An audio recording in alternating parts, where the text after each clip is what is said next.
Hey, I'm Shaye-Wanner, and you are listening to Casual Cattle Conversations. If you are ready to explore different management practices and focus on improving your operation and the beef industry, this is the podcast for you. Welcome to the show. I'm so excited you are listening. Hey there, folks. It is Shaye, and if you are new, welcome to the podcast. If you're returning, thanks for returning. Super excited about today's conversation with Terryn Drieling because we are going to be talking about how to communicate during high stress times on the ranch. So that means less yelling while working cattle or sorting cattle or just fixing equipment or anything in general. So Terryn shares some great tips for how you can be a more effective communicator yourself and things you can do when other people are maybe emotionally reactive and they're the ones yelling and you wish they could improve their communication. So it's two sides. It's a quick episode full of information, and there will also be a lot of links in the show notes to give you more context on what Terryn does and how she helps ranchers improve their communication. Before we dive into the episode, if you are a rancher who is kind of tired of some of the negative Nancys out there and is really positive about the industry and wants to find a community to help push you forward and improve your operation, I'd encourage you to check out Rancher Minds. Rancher Minds is a small community of cattle producers from across the country that meets monthly. And during these monthly meetings, I bring on 1 to 3 different experts to talk about any given topic. It could be transition planning, business management, reproduction, nutrition, grazing workshops, you name it. The producers and members get to vote on the topics. But the best part is, these aren't lectures or webinars. They are Q&A calls. So they are producer-driven conversations that are outright refreshing. In fact, they're what I look forward to the most each month because we talk about the real things that are happening on our own operations, from the challenges, the successes, and we're open to sharing these experiences with others on the call to help them improve their own operations and hit their goals. So if this sounds like something you're interested in and you are looking for that community of like-minded, optimistic producers who are constantly trying to improve their operations, then check out Rancher Minds in the show notes. But with that, let's visit with Terryn. All right, Terryn, I am excited to have you back. I guess welcome back to the podcast. It's been a couple years since we've had you on, and one of the reasons I like to have you on is because you are a great resource for improving communication on family operations. So welcome back to the show. Thanks so much for having me again. I'm really excited for our conversation today. So today we are going to be talking about the importance of effective communication during high stress moments and environments on the ranch. And this is because I was listening to your own podcast and you did a short episode talking about it. And I was like, I just want to expand on it a little more and bring that to my audience as well. So to kick it off, I'm sure a lot of the audience members know a little bit about who you are, but just share a little bit about what you're doing with your business today. Yeah, so when I started in the online space, I was blogging and doing beef advocacy, and that is vastly different than what I'm doing now. But backing up a little bit, I grew up in Northeast Nebraska on a small feed yard there, and then I got my bachelor's degree in animal science from the University of Nebraska-Lincoln. So we're both UNL alum. Go Big Red. That's right. And then I married my husband and we lived in the panhandle of Nebraska.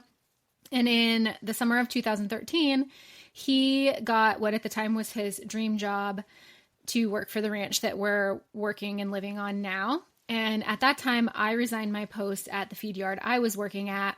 And I guess how I got when the ball really started rolling downhill for me into what I'm doing now was the summer of 2016. It was August and I was out moving cattle just by myself. I had several hundred head of pears that I was taking to a fresh pasture. And I started the first few pears through the gate. And then I just sat on a hill and watched as each cow picked up her calf and trailed off behind the one in front of her. And as I was sitting there, I couldn't help but reflect on the phrase that we have in stockmanship, good movement draws good movement. And this principle of, if you are understanding your animal and you are understanding yourself well enough that you can communicate in such a way that it's a stress, not going to say stress free, but low stress move, then that good movement of those animals that you start draws the good movement of the rest of the herd, and everything flows, and it's a lot easier than, fighting them the whole way. And as I was reflecting on that, I couldn't help but draw the correlation between how we interact with our livestock and how we interact with other humans. And I thought to myself, if this principle of good movement works in cattle, could it apply to humans? And I was like, yes, it can. And not only can it apply, but I feel like it's necessary for us. And that was in 2016.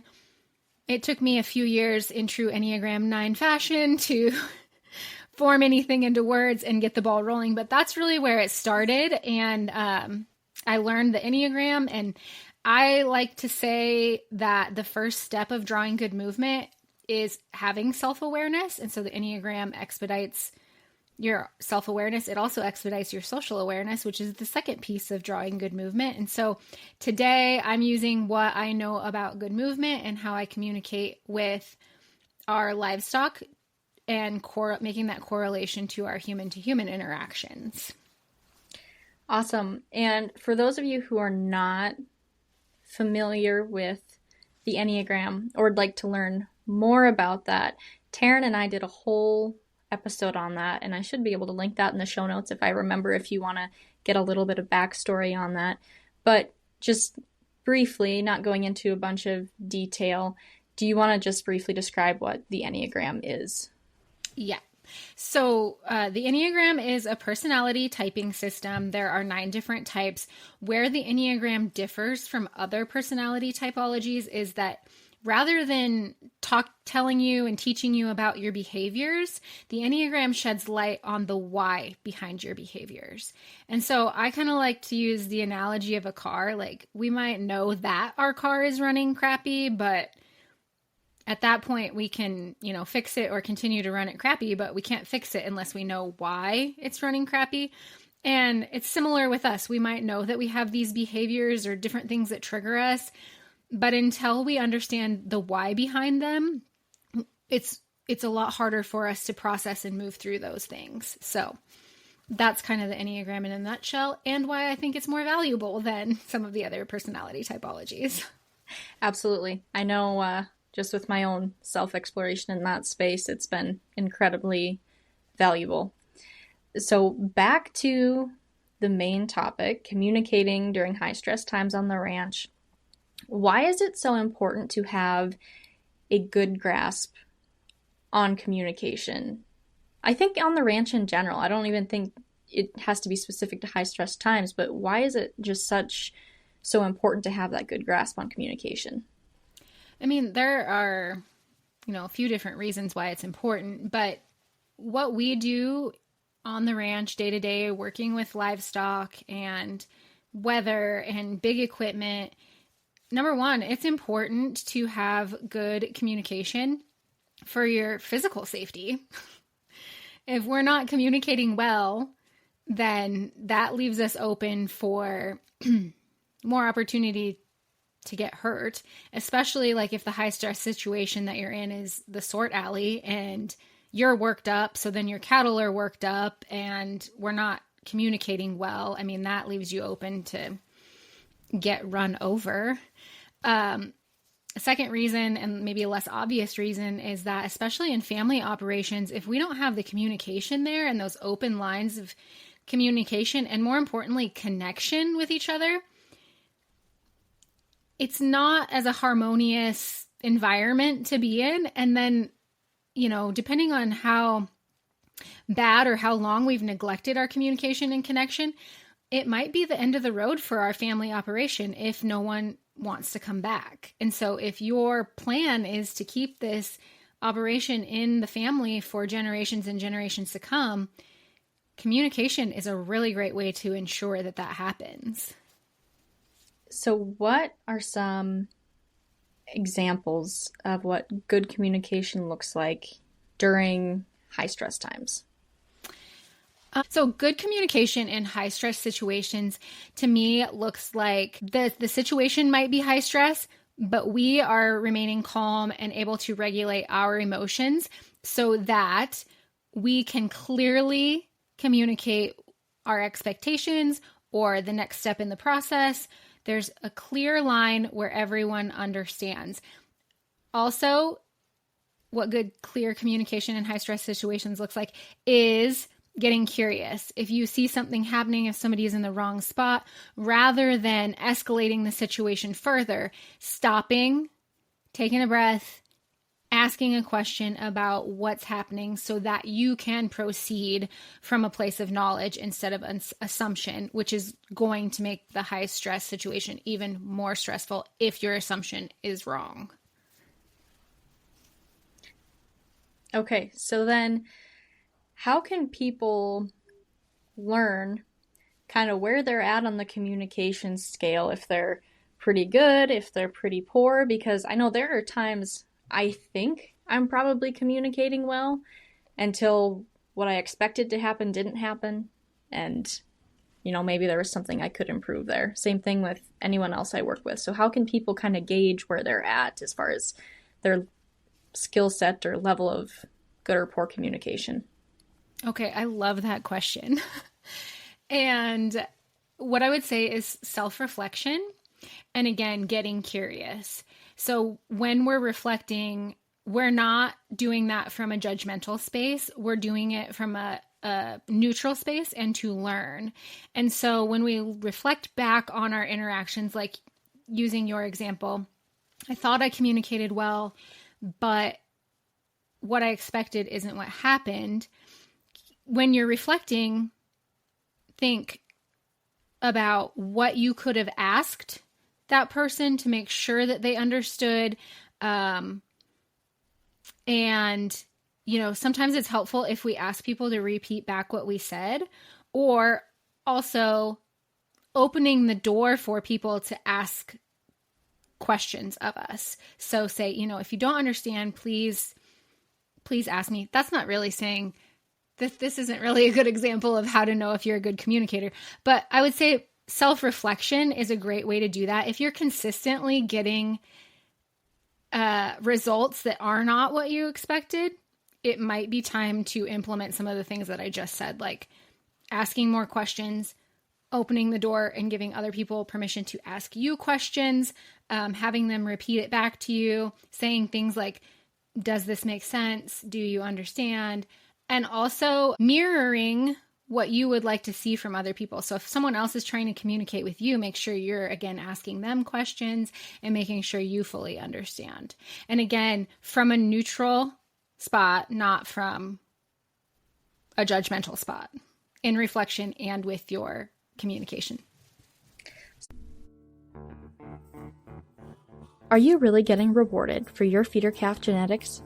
Producers often buy their bulls with growth and carcass traits in mind, yet come sale day, the only information share is hide color, and if you're lucky, where you purchased your bulls. This lack of detail leaves dollars on the table come sale day, especially if you are investing in high-performance sires. Top Dollar Angus changes that narrative, evaluating and verifying your calves' genetic value. Most importantly, Top Dollar Angus promotes your calves to a network of feeders that value genetic information. And with personal relationships with over 50 feeders and digital promotion to an additional 150 contacts, they're confident Top Dollar Angus can bring more bidders for your calves. Call General Manager Nate Smith at 620-546-4839 or visit www.topdollarangus.com/earn-more to learn how Top Dollar Angus can help your operation. And that link is in the show notes. So that's how people can learn where they're at. And then once they figure out where they're at, whether that's higher or lower than maybe they initially thought, how do they improve that? What are some things they can actively do to improve their communication skills? Yeah, so once you've got that self-awareness, then you can start testing things out. Like ask yourself, how would I like to be communicated with? What is the best way that I learn? How do I absorb information that people are giving me? And then kind of use that as a starting point, but also just test things out. Like, on my podcast, we just did a series on validation. And some of these things that we start to implement in regard to communication, like validation, everyone wants to be seen and heard, but because that's not always the norm, it can feel awkward. So even if you try these things out and someone is a little bit resistant to them, it doesn't mean it's not working. It means that they're not used to it. So I get the question pretty regularly. I say the best way to improve communication is through honest questions. An honest question is one that you don't know the answer to. And an honest question can be a yes or no answer, but it's more impactful and gives you more to go off of if it's an open-ended honest question. And so people will ask like, well, my dad or my grandpa, they don't want to answer honest questions during high stress situations. So how do I get them to do that? And my answer is do that when the stakes are low. Start implementing those honest questions so people are used to you asking them when you're not in the sore alley, when things are not, when you don't have a flat tire and things are broken and everything's going wrong. Start asking those questions when you're just having a conversation. Start by asking them about stuff that's not even related to the operation, like something that they're interested in that you don't know very much about. Ask them about it. Ask them about what it was like when they were growing up or how things have changed. Like there's a million things that you could ask that are honest questions that would prepare someone for you to ask them those honest questions during the high stress situation. Because like I said, things like validation, honest questions, that's not generally the norm. So we kind of have to acclimate people to it. So do you have like a list of some examples of honest questions that we could direct people to so they kind of have an idea? Or have you gave some examples on a podcast recently? I don't have a list. I do have a podcast episode about honest questions, but I can give like an example right now. Yeah. So say that we're in the sort alley and the person, like you're sorting, you're bringing the cattle to the person at the gate who is putting them where they need to go. They're consistently either turning the animal back around on you or they're just not quite, like something isn't clicking there. Instead of escalating the situation and hollering at them and getting after them for not being in the right spot, go to them and say, I see that we're not connecting and something isn't quite right. Is there something that you're not understanding? If so, what can I do to help you? So you validated them, and then what can I do to help you is the open-ended, honest question. And you're not saying it like, what can I do to help you? Like angrily. It's neutral. And so that opens the door for them to tell you, or you could ask them something about, was there something that you didn't understand in my directions? How would you like me to present this information so that we make sure we're on the same page? And then let them answer. Some other honest questions that I can think of right off the top of my head that don't involve the sore alley. But, someone comes to you and they're talking about a situation that didn't go the way that they thought it would. Like they're maybe venting to you. Ask them, how were you hoping that would go? How did you think that would go? How did you think that would play out? Because then you can get their, what they're thinking, and that helps you move forward. This is totally just random, but it would get people used to you asking the honest questions. When someone does come to you venting, you can ask, do you want me to be a listening ear Or would you like advice? Because another thing that we like to do is jump into problem solving. And a lot of times we don't necessarily need people to solve our problems as much as we need them to listen. And so that's an easy, honest question to lead in to asking more honest questions. Well, I appreciate all those examples, and especially you bringing up that the tone you ask them with matters as well. So for people who know they are more emotionally reactive when things go wrong, say they're yelling at the cows, yelling at people, yelling about the whole situation, what are some best practices they can try to implement in the moment to bring themselves back down to a level of better communication? So you're talking about people who know that they are more high energy reactive. Yes. Not necessarily communicating with those people. We'll get there later. But yeah, okay. Let's start with if it's yourself and you know, you recognize that this could be improved. Yes. Okay. So a couple things I personally do, and I'm not a super reactive person, but I still implement them and they're still really effective, is first of all, stop and pause before you speak. Just that pause can help you regulate your emotions. And if you want to get even more into it, when you pause, take some deep breaths. There are different breath work methods you can use. You can just take a long, deep inhale through your nose and a long exhale out your mouth. You can do box breathing, which is 4 seconds in, hold for 4, exhale 4, hold for 4. There's a ton of different methods you can use, but that intentional breathing and pausing really helps us regulate our emotions. And so we can get it under control, our tone specifically, where rather than shouting, you can say the same words, but your tone matters. And so instead of shouting an honest question, you can say it from a neutral place and a place of true curiosity. Then another way to bring us back to present and kind of regulate ourselves is grounding.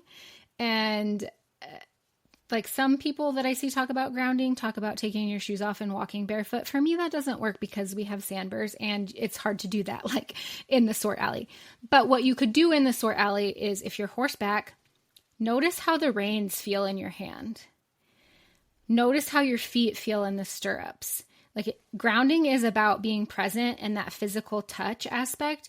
If you're on foot, touch the fence. Or if you have a piece of paper with your sort numbers in it, rub that between your fingers, get yourself back to present. And that also can help you regulate your emotions before you talk. And those are really quick things that you can do in a short amount of time to bring yourself down and be able to communicate calmly. Yeah, one thing I've noticed personally with myself in stress situations is how tight my jaw gets. Mm-hmm. And that's just, and it's tape. I mean, I didn't really realize that until probably the last 6 months to a year, but that's honestly become a telltale sign for me that I need to relax or breathe or something. Yeah, and just getting aware of those signs is a great thing. That's self-awareness. And when we talk about good communication and good movement, it starts with self-awareness. Okay, so let's flip the situation.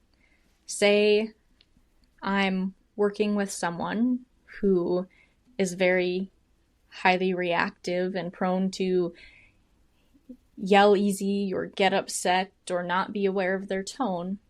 What could I do as an individual to improve the communication within that situation? How can I help? So before you step into the sort, I'm using the sort alley because that seems to be a place where emotions run high and the stress level is escalated. So before you step into the sort alley, ask that person some questions, make sure that you're on the same page. And if you think that the questions might set them off, or if they're a person who's not used to being asked questions, you can lead off with, I'm like genuinely curious and I want to make sure that I understand what you have in mind so that we are on the same page. And then once you're in the sort alley, if they get reactive with you, same steps. Pause before you speak. Regulate yourself before you try to communicate with them. Ground yourself. And then engage with neutral tones. If you can regulate your own emotions and remain calm, they might still have their reaction, but you're going to be less affected by it. Therefore, the whole situation will be brought down. Also, we learn as humans better by imitation and example than we do by being told things. And so if you can imitate that in yourself, that person, it might take a while. This communication stuff is a slow burn, especially with the way we've been taught by society how to communicate and how to deal with emotions. Like, some of this stuff is brand new information to people. So it might be a slow burn, but by your modeling the behavior that you would like to see in the ways that you would like to be communicated with, go a lot farther than telling someone. If they're open-minded, of course you can tell them, like, actually, this is how I learn better, and so could you please present the information in this way? But imitation is going to go a long ways. And like I said, it's a slow burn, so don't get discouraged if it doesn't work on the first try. Well, and what I'm hearing or gathering from your own podcast and this conversation and your own the saying that you use, that good movement draws good movement, it's that energy feeds off of each other. So your level energy in a high stress situation is going to feed into other people, whether they are matching yours or not. That is having an impact on them. But if you choose to match theirs and it's maybe a negative or poor energy, then it's really going to escalate. Right. Exactly. Good movement draws good movement. Yes. Okay. Well, Terryn, is there anything else that you want listeners to take home from this message, or any final thoughts you'd like to share? Like I said, I don't know if you remember the song Wear Sunscreen. If I could offer you one tip for the future, sunscreen would be it. But that's how I feel about honest questions. If I could offer you one tip for improved communication, honest questions would be it. I think we miss a lot when we're not curious, and curiosity goes a long way to improving our communication, like genuine, authentic curiosity. The other thing I will add is I do workshops. So if this topic is of interest to you, feel free to reach out. I'm so passionate about this, about communication and improving and growing connections in our family operations and in rural America. So we could talk a lot longer. We absolutely could. And you are a great resource for helping family ranches improve their communication to carry on that legacy. Thank you so much for having me on again, Shaye. I really appreciate it. Absolutely. Anytime. For those of you who are curious more about what Terryn does, connecting with her or looking at her podcast or the past podcast episode that we recorded, head to the show notes and there will be links in there. Happy ranching, folks.